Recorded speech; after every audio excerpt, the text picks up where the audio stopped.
I'm dating someone, she says, you're dumped.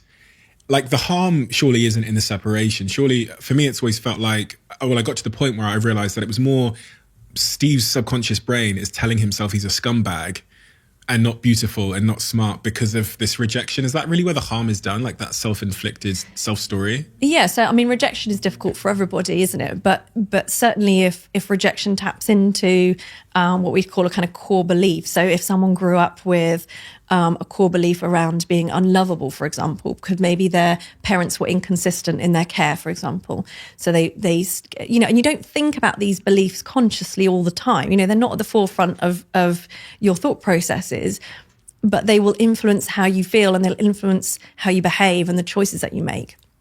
So what happens is when we have a core belief that is a sort of damaging one or detrimental one, we develop sort of rules for living around that help us to keep it at bay. So it might be, if I can just be the perfect business owner and the perfect boyfriend and the perfect dad, then no one will reject me and everything will be okay. And so you set yourself these rules for living that if at some point, inevitably, you break or there's signs that you're not going to be able to keep up with them.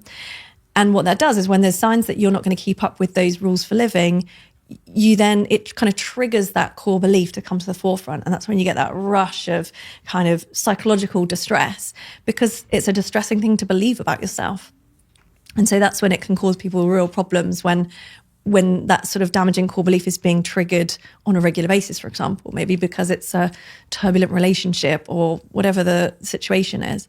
And that's when you can work not only on the present stuff, but on the core beliefs and looking at how those are playing out in relationships.